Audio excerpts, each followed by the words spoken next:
Sa San Roque, may isang lugar na matagal nang bahagi ng pananampalataya at tradisyon.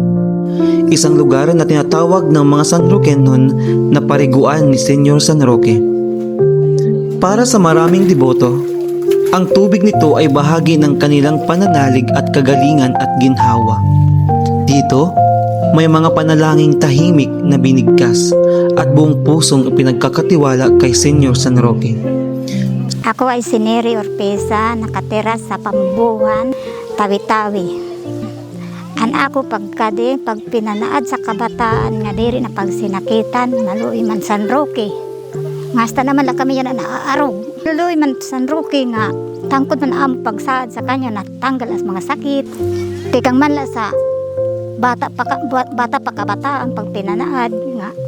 Tangkod man amo pagkadi bisan ano sing kawara nagiabot lagi hapon kami nga di sa San Roque pagsingba so chiton harayo pa ang ginigik na dati danay kuwan inigingayan kay talaga an amo tuyo man pagkuwan sa amo kabataan para magtanggalan sa sakit.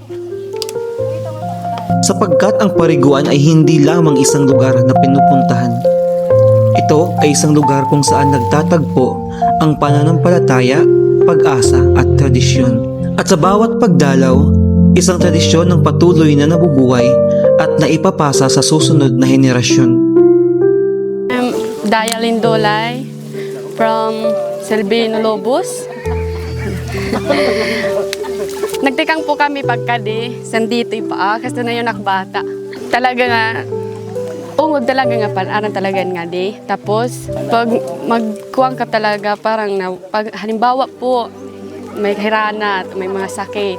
Pag saad po, nawawara po dayon, maton nga, makatotohanan talaga nga ni. Talaga may itong gingaran panaaran ni San Roque. Pariguan ni Senyor San Roque kung saan dumadaloy ang pananampalataya, nananatili ang pag-asa at buhay ang tradisyon.